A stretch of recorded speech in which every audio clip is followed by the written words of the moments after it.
මගෙන් ඉල්ලුවානේ දිගටම vlogs කියන නැත්තම් අමතක වෙනවා මාව කියලා දැන් මම දිගටම vlogs දෙන්න යන්නේ. ඔයගොල්ලෝ දිගටම vlogs බලන්න. අද යනවා මේ අපි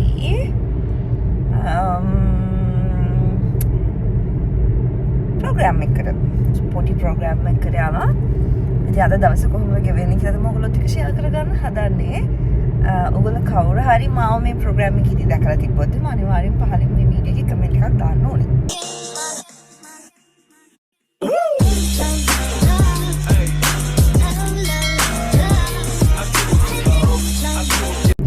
දැන් වෙලාව උදේ 6:40යි.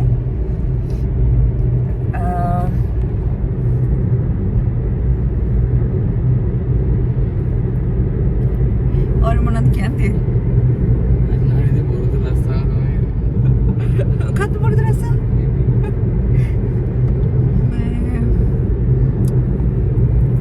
කියන්න මොන හරි උදේට. ඉතින් good morning කියන්නේ. සුබර දවසක් වේවා. හිතන පතන කටයුතු සියල්ල සාර්ථක වේවා. කේන්දර බලාපොරොත්තු. right.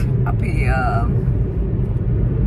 යන ගමන් ඉන්නේ අපි 8:40 වගේ වෙද්දී ශාදී ගෲප් හරියට යන්න ඕනේ. ඉතින් අපි ගිහින් හැමෝම බලමු අද දවසේ කොහොමද ගෙවෙන්නේ කියලා. හස්බන්ඩ් ෆෝන් එක දීලා යන්න එතකොට යාළුවා පුළා රෙකෝඩ් කරන්න. මේකප්ස් මුකුත් දාගෙන එන්න එපා කියලා කිව්වා. එතනින් මේකප් කරන හින්දා ඉතින් මුකුත් මේකප්ස් නැතුව යන්නේ. බලමු එහෙනම්. මේ ප්‍රෝග්‍රෑම් එක නම් ඔයගොල්ලෝ මේ වෙද්දි ගොඩාක් අය බලලා ඇති. නැති අයට මම ලින්ක් එක ඩිස්ක්‍රිප්ෂන් එකේ දාන්නම්. මම දැන් කාලෙකින් නම් නේල්ස් කරන්නේ නැහැ. ඔයගොල්ලන්ට පේන්නේ නැති මගේ නේල්ස් ඩැමේජ් වෙලා හරියටම අර ටිප් එක දාන තැන ඉඳන් වගේ මගේ නේල්ස් ඩැමේජ් වෙලා තියෙන්නේ. මම අන්තිමේටම නේල්ස් කරේ තායිලන්ඩ් යන්න. ඒ හින්දා මම කාලෙකට නේල්ස් දාන්නේ නැහැ. මං හිතුවා මේ ටික ග්‍රෝ කර කට් කරලා අයින් කරගන්නවා කියලා මගේ නැචරල් නේල් එක එනකන්.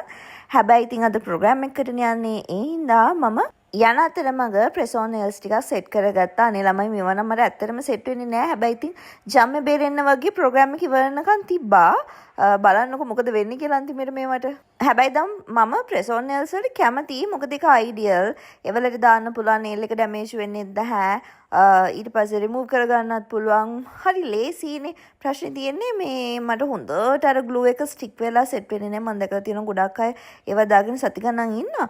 සමහරවිට මගේ ප්‍රොසීඩියර් එක වැරදි ඇති මම කරගන්න. ඔයාලට පේනවා ඇති මගේ මූණේ පිම්පල්ස් එහෙමත් දාලා. එහෙම තමයි තියෙන්නේ. ස්කින් එක වෙනස් වෙනවා. එක ප්‍රශ්න කරදර එනවනේ. ඉතින් දැන් මම රෙඩි වෙලා ඉන්නේ. රෙඩි නෑ. අපි එතන ගිහලා රෙඩි වෙමු. දැන් මම යන ගමන් ඉතින් මේ මගේ නේල්ස් ටික හස්බන්ඩ් පෙන්න ආහා යන්නේ ටික හොඳයිද කියලා. ඇත්තටම හරි විදිහට දාගෙන සතියක් විතර තියාගන්න පුළුවන් වුණා නම් හොඳයි. සමහරලාට කරන වැඩත් එක්ක මට නේල්ස් මේන්ටේන් කරන්න අමාරුයි. මම දැන් නේල් එක්ස්ටෙන්ෂන්ස් නම් ඒ හින්දා කරන්නෙම නැහැ. මගේ නැචරල් නේල්ස් ඩැමේජ් වෙන හින්දා. හරි. ඔයගොල්ලෝ මේ ප්‍රෝග්‍රෑම් එක මේ වෙනකොට ජාතික රූපවාහිනිය නුගසෙවන හරහා බලලා ඇති. මම ඔයගොල්ලන්ට පුංචි දෙයක් කියන්න. මට සාමාන්‍යයෙන් තේරෙන වයසේදී කියන්නේ අවුරුදු 15 දී 16 දී වගේ මට හරි ආසාවක් තිබ්බා ටීවී channel එකකට join වෙන්න. ඇක්ට් කරන්නත් ආසක් තිබ්බා. හැබැයි මම දැන් දන්න දෙයක් තමයි මට ඇක්ට් කරන්න බෑ කියන එක. ඉතින් ඒ දවස්වල මම එකපාරක් මට මතකයි මගේ තාත්ති මාව එක්කන් ගියා දේ දුනු හැන්දාව ඉන්ටර්විව්. ඒ දවස්වල ඉඳන්ම මම ඉතින් කච ගත්ත හින්දා මගේ ස්කූල් එකේ ටීචර් කෙනෙක් තමයි මට ඒ chance එක අරන් දුන්නේ. හැබැයි මම කැන්ඩි ඉඳන් ඉතින් එන යාන එක කරදර හින්දා කොහොම හරි මට මේ ප්‍රෝග්‍රෑම් එක කරන්න හම්බුන්නේ නැහැ. ඔන්න අපි කතාවෙන් කතාව ජාතික රූපවාහිනියට ඇවිල්ලා මගේ මේකප් එකක් දාගත්තා. අනේ හරිම සිම්පල් මේකප් එකක් දැම්මේ. දැම්ම නොදැම්ම ගානට ඔයගොල්ලන්ට පේනවා ඇති. නිකන් පෑන්කේක් එකක් දාලා, ෆවුන්ඩේෂන් පොඩ්ඩක් දාලා, ලිප්ස්ටික් පොඩ්ඩක් දාලා, අයි ෂැඩෝ එක දාලා, අයි ලයින් එක විතරයි ඇඳලා තියෙන කොන්ටූර් කරලා, මුකුත් බ්ලෂර්ස් දාලා මොනවත් නැහැ. දැම්ම නොදැම්ම ගානට සමහරලාට ඒගොල්ලන්ගේ කැමරාස් ලයිට්නින්ග්ස් වලට සෙට් වෙන විදිහට වෙන්න නැතිනේ. මට ඉතින් කොණ්ඩේවත් හෙයාර් ස්ටයිල් එකක් දාගෙන එපා කියලා කිව්වා. අන්තිමේදී ඒගොල්ලෝ දැම්මෙත් නැහැ. හැබැයි ඉතින් මම ගැන වැඩි හිතුවේ නැහැ. මොකද හිතුවා කියලා කරන්න දෙයක් තිබුණ නැති හින්දා මම ඉතින් ෂේප් එකේ අතින් හදාගෙන ප්‍රෝග්‍රෑම් එකට හිටියා. ඉතින් මේ ප්‍රෝග්‍රෑම් එක බලපු ගොඩක් අය මට ලස්සන කමෙන්ට්ස් දාලා තිබුණා. හරි ප්‍රෝග්‍රෑම් එකේ ක්ලිප්ස් ටික යන අතර මම කතාව ෂෝට් ඇන්ඩ් ස්වීට් ඔයගොල්ලන්ට කියන්නම්. ඉතින් ඉස්සර මට හරි ආසාවක් තිබුණා ටීවී එකකට channel එකකට join වෙන්න. හැබැයි අම්මී තාත්ති මට ඒකට permissions දුන්නෙම නැති තරම්. අනික මම කැන්ඩි ඉන්නේ. ඉතින් මට දුරත් ප්‍රශ්නයක් වෙලා තිබ්බා කොහොම හරි මට හම්බුන්නේ නැහැ. after school මට කික chances හම්බුණා. ඒත් මට ලොකු උනන්දුවක් තිබුණේ නැහැ. ඒත් ගෙදරින් ලොකු කැමැත්තක් තිබුණේ නැහැ මීඩියා පැත්තට යනවට. හැබැයි ඉතින් අර මගේ ආසාව නැති වුණේ නැහැ. මට ටීවී ප්‍රසන්ටර් කෙනෙක් වෙන්න හරි පුදුම ආසාවක් තිබුණේ. කොහොම හරි අවුරුදු ගාණක් ගිහිල්ලා ඔන්න 2026 අවුරුද්දේ මට හම්බ වෙනවා බ්‍රෑන්ඩ් එකක් වෙනුවෙන් රිප්‍රසන්ට් කරලා ඉන්ටර්විව් එකකට සහභාගී වෙන්න. මේ ප්‍රෝග්‍රෑම් එක ගොඩක් අය මේ වෙද්දි බලලා තිබුණා. මම මේ Natural Bliss කියන ආයතනය වෙනුවෙන් තමයි මේ ප්‍රෝග්‍රෑම් එක මේ ඉන්ටර්විව් එකට සහභාගී වෙන්නේ. මම මේ මෙතනදි කියන්නේ මගේ දකුණු පැත්ත කැමරාවට කැතයි කියලා. කොහොම හරි මං සීට් එක මාරු කරගත්තා. මොකද මං සාමාන්‍යයෙන් left side එක තමයි ගොඩාක් වෙලාවට මගේ ෆොටෝජෙනික් කියලා හිතන් ඉන්නේ. එහෙනම් මං දඩබඩ ගාලා ඒ පැත්තට මාරු කරගත්තා. ඉතින් මේ ප්‍රෝග්‍රෑම් එක බලපු ගොඩාක් අය හිතපු දෙයක් තමයි මේ Natural Bliss කියලා කියන්නේ මගේ ප්‍රොඩක්ට් එකක් කියලා. මොකද මං අපේ නිෂ්පාදන කියලා එහෙම කතා කරපු හින්දා. ඒක තමයි ඉතින් මගේ ස්ක්‍රිප්ට් එකේ තිබුණේ. ඕගොල්ලෝ මගේ වීඩියෝස් TikTok හරහා FB හරහා බලනවා නම් ඕගොල්ලෝ දැකලා ඇති Natural Bliss products එක මම කාලෙක ඉඳන් එකතු වෙලා ඉන්නම්. මම ඒගොල්ලන්ගේ හොඳ කස්ටමර් කෙනෙක්. ඉතින් එයාලට ඕන එයාලගේ ප්‍රොඩක්ට් එක හඳුන්වා දෙන්න එයාලගේ ප්‍රොඩක්ට්ස් භාවිතා කරපු එක්ස්පීරියන්ස් තියෙන කෙනෙක්ව. ඉතින් මේක මට ආපු ඉන්විටේෂන් එකක්. මට හරි ආසාවක් තිබ්බනේ මගේ මූණ බලා ගන්න ටීවී එකක. ඉතින් මම ඒ බෑ කියන්නේ. කොහොම හරි මම ඕන එක ඇක්සෙප්ට් කරා. ශාන්ඩියා වගේ ආපු chance එක ඇක්සෙප්ට් කරාන මොකද මම මේ වෙනකොටත් මෙතනට අදිත් බෙවුලා හිටියේ. මං හස්බන්ඩ් කියා හිටියේ මට අමාරුයි බෑ වගේ ආපස්සට යන් කියලා. හැබැයි ටික වෙලාවක් යද්දී අර මගේ ප්‍රසන්ට් කරන්න තියෙන ආසාව එළියට ඇවිල්ලා කොහොම හරි මම කන්ෆිඩන්ස් තියාගෙන අහපු ප්‍රශ්න වලට ආන්සර්ස් ටික දීලා ආවා. ප්‍රෝග්‍රෑම් එක බලපු නැති කවුරු හරි ඉන්නා නම් මම යාළුවගේ YouTube link එක දාන්නම් පහලින්. ඔයගොල්ලන්ට ගිහින් බලන්න පුළුවන්. ඉතින් මම හොඳට ඒක ඉන්ටර්විව් එක ෆේස් කරාද මාව ස්ක්‍රීන් එකට ලස්සනට පෙවුනද කියලා ඔයගොල්ලෝ අනිවාර්යෙන්ම මට කමෙන්ට් එකක් දාන්න. ඔන්නෝම තමයි මගේ 2026 මම ආසාවෙන් හිටපු පළවෙනි වැඩේ ඉවරුනේ. මම දැන් මේ ඔයගොල්ලන්ගෙන් අහන්නේ කවුලක් නැද්ද කියලා. මොකද මගේ ඔළුවට ලොකු බරක් වෙලා තිබුණේ මේ ප්‍රෝග්‍රෑම් එක කරනකන්. ටෙන්ෂන් එක ස්ට්‍රෙස් එක තිබුණා මට. මොකද මං හරි ආසාවෙන් හිටපු දෙයක්. ඒ වගේම මගේ ෆස්ට් ටයිම් තමයි මම ටීවී ප්‍රෝග්‍රෑම් එක හිටියේ. නැත්තේ තමයි ඔයගොල්ලෝ බැලුවද? මගේ ලිප්ස්ටික් එක තව චුට්ටක් තියෙන තිබ්බගේ රම්මි කියන්නේ. ලිප්ස්ටික් එක පොඩ්ඩයි යන්නේ ගාලා තියෙන. ඒගොල්ලෝ මේකප් දාන්නේ හරිම සිම්පල් මේකප් ලයිට් මේකප්. බය වෙලා හිටියේ. ඒත් මං හිතනවා මම බය නැතුව කරා කියලා. ඔයා මොකද කියන්නේ? very good. හොඳයිද මම හොඳට ඉදිරිපත් කරාද? යා. මේ වේදිකාව කරන සුදුසුකම් තියෙනවා? තාමත් අනේ ජොක් නෙමෙයි කියන්නකෝ. දැන් අපේ වැඩ ඉවරයි. We are going back home. ස්පීඩ්ටම කරා. අතන ඔව් හොඳටම කරා. බැටරිය නම නම් ආධුනික බවක් පෙනුනේ නැහැ. හොඳටම කරා. තාමත් ලකුණු 100ක් දෙන්න. කැතත් නෑනේ ස්ක්‍රීන් එකට. නෑ හොඳට වෙනවා මාතර වීඩියෝ බලන්නේ හොඳට ලස්සනට වෙයි hinaයෙන් බොහොම ලස්සනට වෙනවා. මගේ හිනාව කොහොමද ලස්සනයිද? මගේ හිනාව තහනම්. ඔයාලා වටුනේ මගේ හිනාවටනේ. රවටුනේ නෙමෙයි. ඔය අහුනේ. අහුනේ හරියට දෙකම. අහුනේ මගේ හිනාවට. මොකක්වත් දෙන්නේ නැත්තයි. මේ ලිප්ස්ටික් මදිද මගේ තිබ්බා. මට නම් එහෙම පෙවුනේ නෑ. ඕනාට රානිකන් රතු පාට දාගත්තා නේ කැතයි. අම්මි කියන දුමුරු පාටට වගේ පෙවුනේ කියලා ඒ අර ටිකෙන් බලද්දි. කොහොමද රූපවාහිනියේ පොඩි ඩාර්ක්නස් ගතියක් තියෙනවනේ. හැටි එක ළඟ.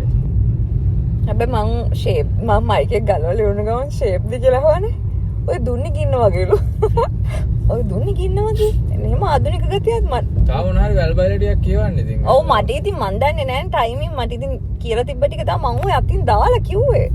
අර අනිත් නෑ කියනකොට අර වේගෙන් කියගෙන යන්න එපා. දැන් ඔයා මම දැන් හිත හිත කියන්නේ. ඔව් අර ටිකක් වචන අතර පොඩි ගැප් එකක් තියාගෙන කියන්නේ.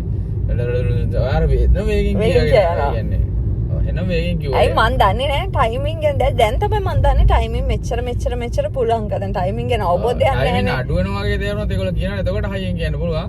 එතකන් හිමින් කියන්න. ඉතින් කියලා අර එහෙම කියන්න කතා කරනකොට ගොඩාක් අර හිමින් කතා කරනවා. වේගෙන් කතා කරනවා. Okay. අර يعني තව විනාඩියකට උත්තර දෙන එක විනාඩි එකමාර විතර අදිහේ තව පොඩ්ඩක්. ඉතින් ආයෙත් ඉතින් අපිට හිමින් කියන මිසස් සර්ලා වන්තියක් කරනවා ටිකක් කලබලෙන් කරනවා. ඊළඟ පාර හිමින් කතා කරනවා. ඒ කියන්නේ ටිකක් පොඩි ගැප් එකක් තියාගෙන මට තේරෙනවා. ස්පීඩ් එක අඩු කරලානේ. ස්පීඩ් අඩු කරලා. නිකන් නෝමල් කතා බහක් වගේ. දැන් සාමාන්‍යව කර 1.5න් විතර ගියා වගේ එකෙන් ගියා නම් හරියි. මම බය වෙලා හිටියේ.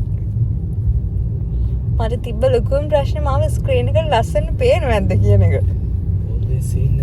මට වෙන කිසිම ප්‍රශ්නයක් තිබුණේ නැහැ. කුණ්ඩේ හැදුවෙත් නැහනේ. මම ඊළඟ පාර නම් කුණ්ඩේ හදා යනවා. උන්ට මේකප් දානවා කියන නිකන් බොහොම කජු කරනවා වගේ. ඔව්වනේ පොඩි නිකන් මේ ෆවුන්ඩේෂන් දෙකක් මික්ස් කරලා ගෑවා. අයි ෂැඩෝ එකක් ගෑවා. ඊළඟ එක ඇඳ මස්කාරා ගෑවෙත් නැහැ. හොඳේ. කියන්නේ ලෑෂස් කැපිලා පේන මස්කාරාවත් ගෑවේ නැහැ. බ්ලෂස් දැම්මේ නැහැ දෙපැත්තට. මම දානවා බ්ලෂස් ඔයිට රවුන්දට. දැම්මේ නැහැ. මොනවාද ලිප්ස්ටික් එකක් ගෑවෙච්චයි. හරි ලු. ඔහොම තමයි ඉතින් සිද්ධ වුණේ. එන අතරමඟ මන්ට හම්බුණා බ්‍රෙඩ් ටෝක් එකක්. අනේ මම බ්‍රෙඩ් ටෝක් එකට යන්නම හිටියේ. මේ පාර හරි මට මෙයාලගේ චීස් කේක් එක හොයාගන්න පුළුවන් වෙවි කියලා හිතලා. ඒකත් අරගෙන ඊට පස්සේ ඉතින් අපි දැන් මේ ලන්ච් ගන්න තමයි යන්නේ. මම යන අතරමඟ තාමත් අර මගේ එක්සයිට්මන්ට් එක වැඩි හින්දා හස්බන්ඩ්ගෙන් එක එක ප්‍රශ්න අහන් යන්නේ. ඔහොම තමයි ඉතින් පළවෙනි පාරනේ. කමක් නැහැ. ඔයගොල්ලෝ අහනකො මං අහන ඒවා. ඔයාට ආඩම්බරද? ආඩම්බරයි. මං එන. දවිමේ ඔබ තනි කලේ නැත කිසි දිනේ අප්පපං. ඒවා හරි ගත්තද? ගිහිල්ලා. මොන? බ්‍රෙඩ් ටෝක් එකේ. ඕකේ දෙක ගත්තා. මේවා යන්නේ. කේක් දෙකක් ගත්තා. මොකද එකක් චීස් කේක් එකක් එක ගොඩාක් වයිරල් උන එකක්. අනාගේ නාසම කරන එක. මොකදනේ? ලේඩි ජේද? Lady J. අයියෝ අයියනේ මම පෙන්නන්න එපා එන. මොකක්ද කරන්නේ කියලා ලේඩි. එහෙම නෑ මල් පෙලයක් හරි අරන් එනවනේ ගිහිල්ලා. ඒක මුංගල්ද? ඇයි? ඇයි බා? මොලේ මොකක් හරි මොලේ ප්‍රශ්නයක් තියෙනවා. දකින්න තියෙන කඩවලට දුවන්නද? පාසයි. යාන් ඔය ගිනියව ගෙදරට යන මිනිස්සු ටයි කරනවා. මේ ඔන්න ඔහොම තමයි ඉතින් අපේ කන්වර්සේෂන්ස්. හරි. ඊට පස්සේ අපි ආවා නිවහන රෙස්ටෝරන්ට් එකට කන්න. ලන්ච් ගන්න. අපි ගොඩක් වෙලාවට ගම්මානෙන් තමයි කන්නේ. හැබැයි අපි හිතුවා මෙපා නිවහනෙන් කාලා බලන්න ඕනි කියලා. හැමදාම ඉතින් ගම්මානෙම කන්න ඕන නෑනේ. ඒ හින්දා අපි නිවහනට ආවා. එයාලගෙත් අර වගේ ලන්ච් වලට බුෆේ එකක් තිබුණේ. බුෆේ එකක් කියලා කියන්නේ ඉතින් ලන්ච් and curries තිබේ ශ්‍රී ලංකන් curries තිබ්බා ගොඩාක් සිලෙක්ෂන්ස් ගොඩයි. ඉතින් මං ගත්තා මොනවාද මාළු එක්ක කරිස් 4ක් බැදපු මාළු එක්ක රස පාටට තිබුණ හින්දා මට සාමාන්‍යයෙන් වෙන දෙයක් තමයි මේ වගේ තවලක් තිබුණේ කරිස් ටික මැෂ් කරලා ගලපගෙන කියන්නේ මැෂ් කරලා ගන්න තේරෙන්නේ නැහැ. මං ගන්නේ ගොඩාක් වෙලාට එකම වගේ ඒවා නිකන් අර පාටට තමයි මම ගන්නෙ. කොහොම හරි දැන් ඉතින් මේ කන්න තමයි හදන්නේ කොණ්ඩේ එහෙම ගන්නට බැඳගෙන කන්න තමයි හදන්නේ. බත් කන බත් බැලේක් මං කසිදුව කසාද බැඳ දවසේ ඉඳන් ඒව මං ඔයාගෙන් තමයි. ඔයාගෙන් නෙමෙයි. ඒව මගෙන් අනිත් අය ඉතින් බර ඔක්කොම ගෙන.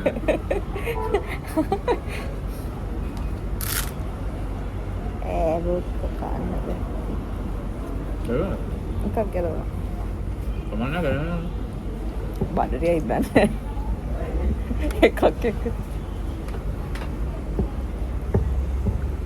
ගෙදරක් තියෙනවා බට් කොස් කනවා.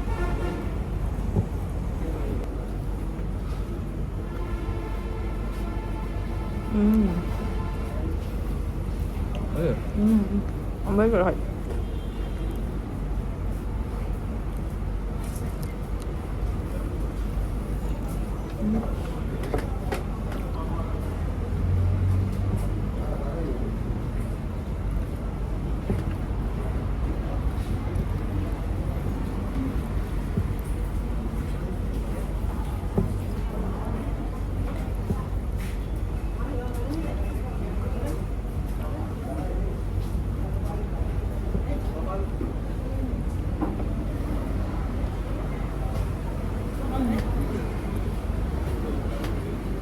ඔක රහයිද? නෑ. මොනවද අරන්ගේ කලින්? කොල තිබ්. අර බොන්ටි මැල්ලුම ගත්තා. කොල්ල. බොන්චි මැල්ලුම රහයිද?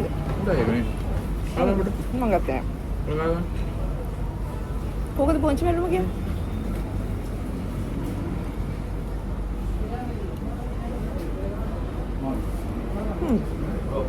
වෙනස් මසක් නේ ඉදරක් අද්දේ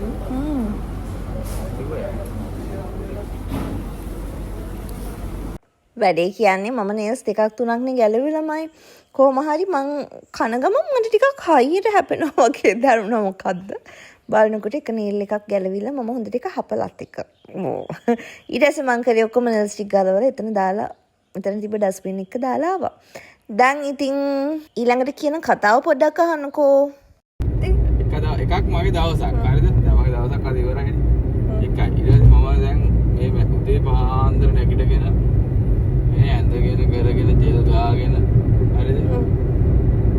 හරිද හරි කමන්නේ කියන්නේ ඉතින් මම ආ වීඩියෝ කර තෙල් ගාගෙන හරිද අපත්තු දාගෙන මේක එලෝගෙන ඉතින් ඔයා ජෙල් දාගෙන ෂූස් දාගෙන ලස්සන නැඳගෙන ගියේ ඔයා මේ අලුත් ඩ්‍රාමා එකේ මේන් කැරක්ටර් එකට ගත්තොත් කියලානේ ඔයාට යටි අරමුණක් තිබ්බනේ ඒ වගේ අලුතෙන් හදන ඩ්‍රාමා එකට ඉන්වයිට් කරොත් ආට කියලා හරි ඉතින් හරි ඔව් ලෑස්තිලා ඔක්කොම කරගෙන කියලා නැතර ජෙල් ගාගෙන සෙට් උලාගෙන ඉතින් ඔක්කොම කරගෙන මේක පැදගෙන උදේ පාන්දර ආයෙත් යව්වේ ආයෙත් ගෙදර පැදගෙන මං ගිහිල්ලා දැන් ඉතින් බත් කාලා නිදියා ගන්නවා ආයෙ බත් කාලාද දැන් කියවන ඒ උදවල් නෙමෙයි කෑවේ අය හවසට 3ට විතර 2ට විතර හා හරි මට මුකුත්ම නැහැ ඉතින් අනේ මානසික සතුටක් නැන්ද මට මානසික සතුටක් ඔයාගේ වයිෆ් ආසාවෙන් හිටපු දෙයක් හරි පිටිවලට කරා කියන සතුට නැද්ද සතුට දිනවා ඉතින් ඒක මිල කරන්න බෑ බොක්ක නෑ පුළුවන් කොහොමද ඒක මිල කරන්නේ තමන්ගේ වයිෆ් මොනා හරි දෙයක් සාර්ථකව කරගත්තා මේ දැනන සතුට ඒක ගෙදර ඉඳලා තින්න පුළුවන් එහෙම කොහොමද ගෙදර ඉඳලා විඳින් ටීවී එකෙන් බලලාද ඔහෙ පුළුවන් ඒක ඇත්ත ඒක මට කිසි මොකද දැනන දෙයක් ඒ වුණා නිකන් ලයිව් දකින්න වගේ නෑ නෑ ලයිව් දාන්න ඔයා දැන් වාරි හිතනානේ මං එයාට හයියක් වෙන්නේ ළඟ හිටපු හින්දා තමයි එයා මේක සාර්ථක කරගත්තේ කියලා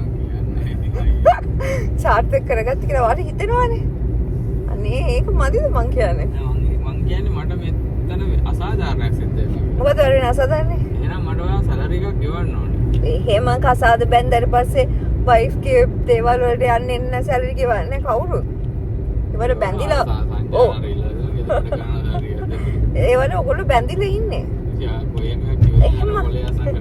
දැන් අම්මා තාත්තා ඒ දවස්වල කසාද බඳින කලින් හැම එකටම අම්මා තාත්තානේ එක යන්නේ පස්සේ ඉන්නේ මේවා ඔයගොල්ලෝ අම්මා තාත්තගෙන් වයිෆ් ගෙදර එක්කගෙන ඉඳි ඔයගොල්ලෝ ඒවට බැඳිලා ඉන්නේ එතන ඉහාට හැමදේටම එකයි යන්න උදව් වෙන්න කරන වැඩ කටයුතු වලට සාර්ථක වෙන පස්සෙන් ඉන්න ඕනෙම අන්න ඒකයි මං කියන්නේ වයිෆුත් එහෙම වයිෆුත් ඉන්න ඕන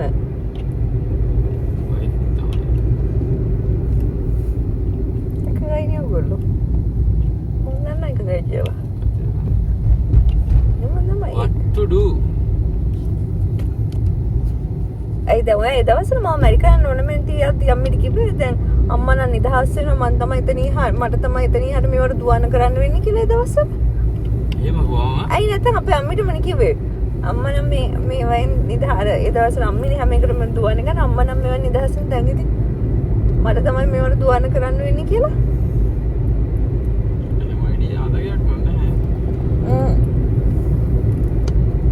ඇමරිකානු කලින් කිව්වේ ගෙදර අපලා මට මතකයි ඒව ගන්න I have an idea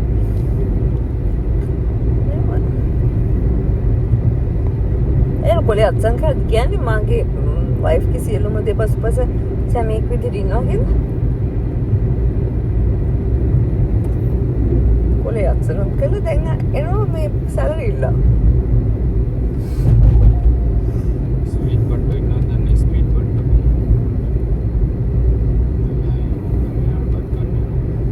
තැබිලි කැඩුවේ නෑ නේ අපි මා ප්‍රියලුනි ලිප්ස්ටික් එක මේ වෙද්දි ගොඩක් කාලා හොඳම කතාව කියන්නේ දකුණු අතින් කනකොට නියපොතුත් කෑවා එකක් හැපුවා දමාගෙන මං හිතුවේ මේ මාළු කට්ටක් කියලා හපනවා එක හැපෙන්නේ නැහැ මං හිතන්නේ මාළු වගේ මේ වරල කොරල තියෙන කොරල කියලා.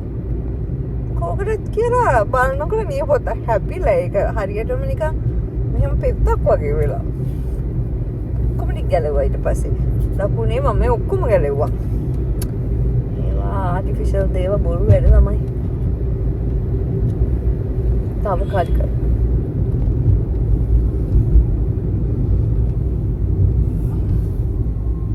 මුදල් ගෙවා ප්‍රචාරය කරන්න තියෙන දැන්වීමක් තියෙන ප්‍රචාරය කරන්නද? YouTube එකේ මුදල් ගෙවා ප්‍රචාරය කරන්න ඕන දැන්වීමක් තියෙන ප්‍රචාරය කරන්නද? මගේ මේ සියලු වැඩ කටයුතු එතකොට ඔය හීන මේ දේවල් මේ දක්වා සාර්ථක වෙන්න මේ මම පසුපස හිටියේ මට ලොකු ශක්තියක් වුණේ මගේ හස්බන්ඩ් කියලා. මගේ ෂැඩෝ එක මට රුකුලක් වුණේ ශක්තියක් වුණේ මාව ඉන්ෆ්ලුවන්ස් කරේ මාව මේ තැනට ගෙනාවේ මේ හැමදේම කරේ හස්බන්ඩ් කියලා මට මේ මුදල් නැතුව හැබැයි මේ ප්‍රචාරය කරන්න කියලා කිව්ව දැන්වීමක් එක.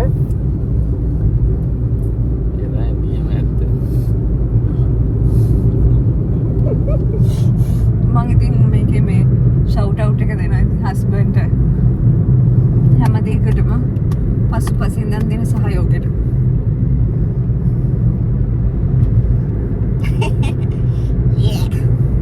අපි ගෙදර ආවා දැන් වෙලාව 12යි. ආවද කලින් ගෙදර ආවා.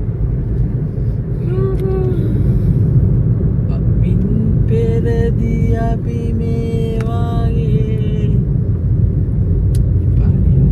ඔය යන්නේ ඉතින් කිව්වේ. ඔය දන්නවනේ මේ කැමරාව තියෙනවා කියලා මේ පැත්තේ. සින්දුවක් කියන්නේ රයිට්. and සින්දුවක් කියන්නේ දෙනවා. එහෙනම් ගෙදර ගිහලා හම්බෙමු.